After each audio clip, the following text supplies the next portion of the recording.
I'll try to sum it up a little better, but it's very deep. This awareness, this type of theory, runs very deep, and it encompasses everything. It's the theory of the primacy of consciousness. So that's what we could call this, the primacy of consciousness. So, primacy of consciousness has to do with knowing, knowledge, information, the flow of information. All life is the flow of information. It's a code. Life is a code. So, consciousness, knowing. So you say the questions, the epistemological question and the ontological question, meaning the essence of knowledge and knowing, epistemology, and the essence of being, what it means to be and to know. So we could take them one by one and together. Knowing. So knowing, the theory of primacy of consciousness includes the statement that being and knowing are indistinguishable. We only have a sense of being because we are knowing beings. There's no sense of being in the world without knowing, the capacity to know. So this seems to be the primary function, along with the primacy of consciousness, this activity or pursuit of knowledge. Now, you say, well, knowing what? Knowing what? Of course, I'm born with DNA, primordial DNA, and chemistry, and self-organizing principles within the organism that can be traced back for billions of years to the first cells. There's a type of knowing there, there's a type of code there that extends through all life until it gets to human beings and humans knowing themselves, right? So there's a code of information. So there's all that knowledge, and then there's knowledge that we acquire from our ancestral legacy. In other words, from the time of the first power foraging, power scavenging from predators and building of stone choppers, right? We inherit that cognitive capacity and that ability to learn, and then comes language, right? So the capacity for language, we've inherited that capacity for language, the capacity for socialization, for love, for deep social bonds, right? For the advancement, the evolution of technology and development of communication and social systems. This is the legacy that this is the legacy of knowledge that we've inherited. So a baby is born into civilization with two sets of knowledge, the primordial code, DNA, as it has evolved and adapted with an intelligence seemingly of its own.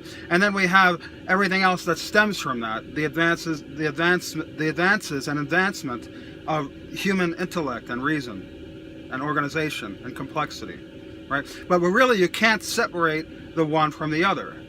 The DNA is just the expression of advanced civilization, is merely the expression of the original primordial DNA code. There's no separation. So we have those two types of knowledge, and then we have an individual born in the world, a baby born in the world, who already has, let's say born today in this advanced society, already has you could say a preordained set of organizing behavioral principles that it can follow. There's these patterns of conditioning that have gone on for thousands of years since the advent of civilization, and preceding that, tens of thousands, hundreds of thousands, and millions of years since hominins first walked. And we can say it begins with the advent of the capacity for language, right? So modern humanity, modern humans, right?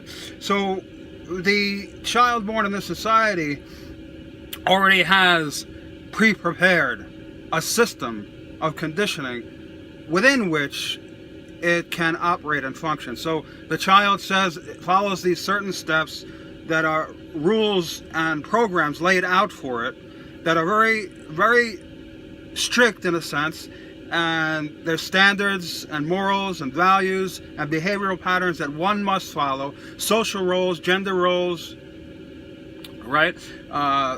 Social status roles, what strata you belong to in society determines your fate. All of these are behavioral patterns that are conditioned into the individual upon birth. So it's like the child really has no choice. It just follows along with the conditioning. So when we say knowing and becoming conscious, what I mean is that we're literally, you have to ask yourselves, well, knowing what? We already talked about all the legacy that we inherit as organisms and as humans. But, so what else is really there to know? Everything that can be discovered seemingly is discoverable. Am I going to know all the technologies, all the sciences, everything that was created, invented, discovered, the knowledge of the stars, the knowledge of advanced physics and chemistry? Of course not. Right? An individual can learn a great deal, but it certainly can't know everything.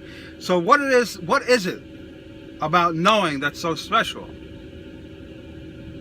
So what we do is we just follow the program. We follow the program. We follow in every single case, in every action we do, and everything we supposedly learn is part of a program that's prepared for us and given to us and forced upon us or offered us,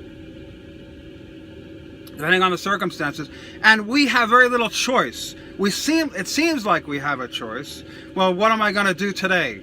Well, everything's already prepared for you. You live in a town or a city. All the activities that are going on there are already set in place, and you could take part in them or not. So there's some apparent choice there. But when we talk about knowing, what it really is, learning, what education really is just giving you specialized aspects of the program prepared for you. So it's just further conditioning. All learning as it is, as we know it conventionally, is just a further specialized conditioning. And the more specialized you become in a limited area, the more advancement is possible within that society. And the less specialized you are, the less opportunities you have. So the less of this conditioning, this so-called learning or so-called education that you participate in, the less opportunities you have. So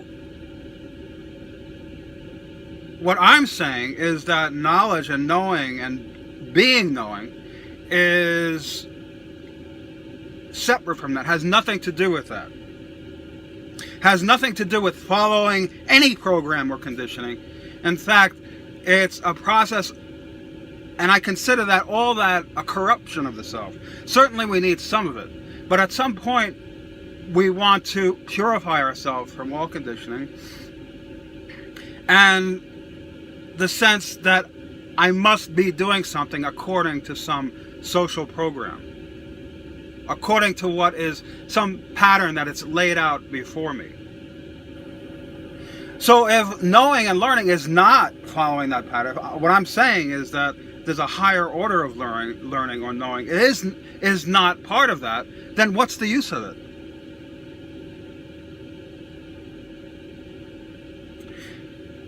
Then what's the use of it? What is there to learn then, if not what's prepared for me through educational systems and specialization? What is the use of it, and what am I talking about anyway?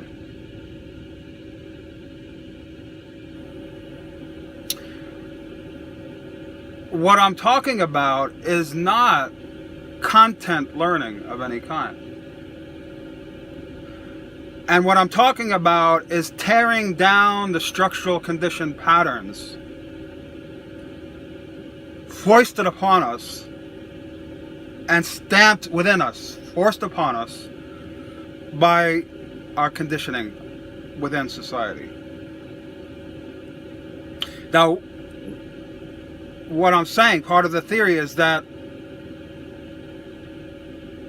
again, caveat, to a certain extent we're social beings. We have to learn to live with others, right? And we have to eat, and we have to do some work. But the content learning required for that is not what I'm talking about. I'm talking about a type of knowing that is the seat, is knowing itself, apart from content. So there's the fundamental core, the core self, has nothing to do with identification with anything, any content I've learned, or any type of behavior or social role or specialization I've learned. So when I identify myself with a certain role or career or activity or any other particular, that's a false identification. What instead I should be identifying with is the capacity for knowing. Just like you can say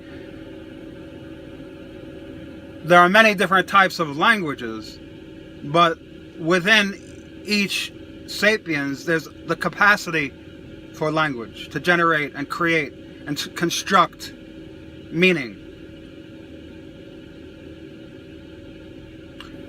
to generate thoughts and interpret thoughts and to construct meaning is within the core of the self.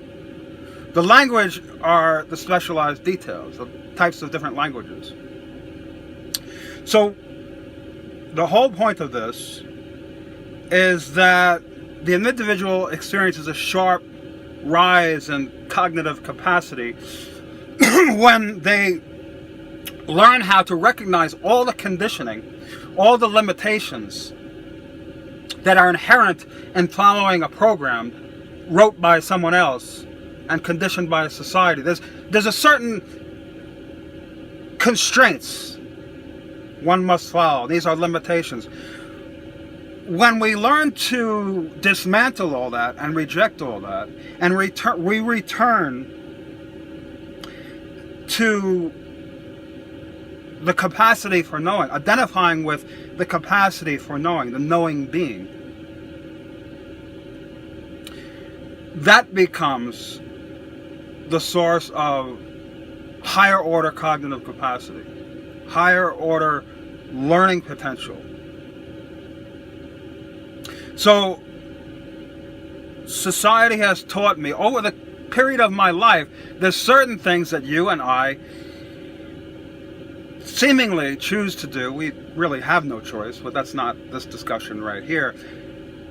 We're conditioned to believe certain things about ourselves because we identify with certain thought patterns and behavioral patterns and identity patterns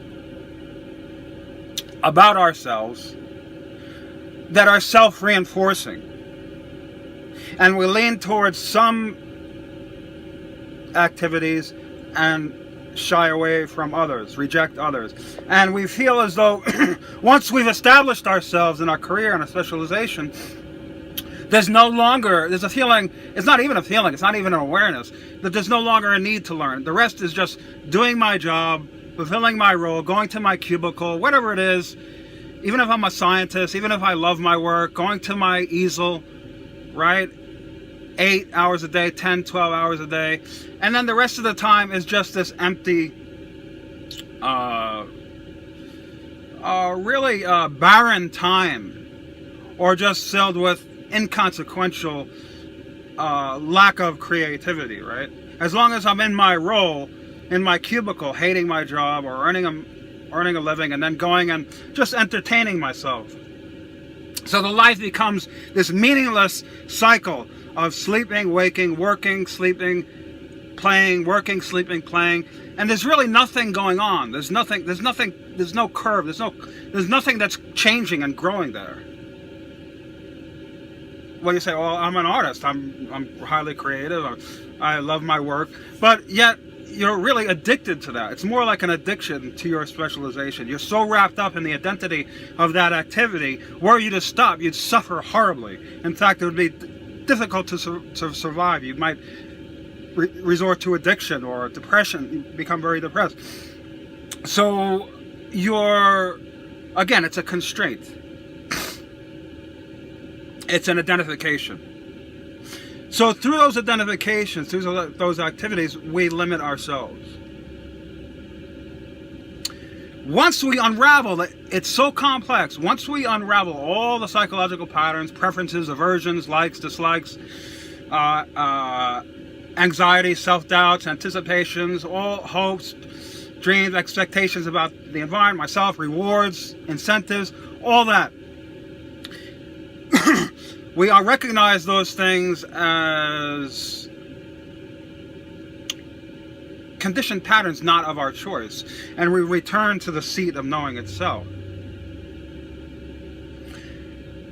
We understand in that core quality of self, there's a limitless capacity for knowing.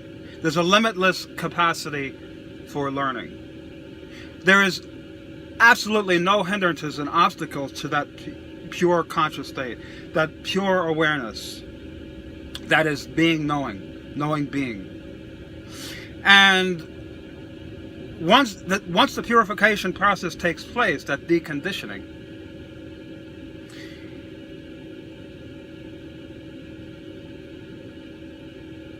intelligence ripens. And you see in every activity an acuity, an ability to adapt and respond creatively, and to absorb information, and to parse information, and to find creative solutions, and predictive capacity, and interpretive capacity. All these things are increased dramatically, because again, I've removed all the limitations. So this comes from the awareness of the primacy of consciousness, and that all other things, all other activities, all thoughts, all emotions, all doubts, all pride, all desire, all fear, all those are part of the conditioned program forced upon us that we must dismantle. And it's very hard to do because we all identify with those things. We can't separate ourselves from those things and become consciousness itself. When you understand what consciousness is, and you achieve that purification and that clarity and that enhanced level of cognitive capacity, there's a savor to it, there's a flavor to it, there's an essence to it that's beyond anything you'll ever know. And it's recursively improving itself upon itself. And it expands ever wider in all dimensions. And it encompasses everything. So I'm no longer identifying with anything else. Then what am I? I'm none of the things I thought I was. I'm nothing that I thought I was. Even my sex and my name have very little meaning. It's as deep as that. There's just this luminous presence of knowing. There's nothing mystical about it. It's experiential. But it demands a great deal of sacrifice. It demands a sacrifice of everything you think you are, and everything you think you know, and everything you think, and you believe. It's a drastic restructuring, reshaping. It's a purification and then an emergence of just pure intelligence, uncontaminated. This is the primacy of consciousness, and this is the purpose of knowing. When all self-doubt, all fear, all desire are removed, what's left is the most powerful thing you'll ever experience.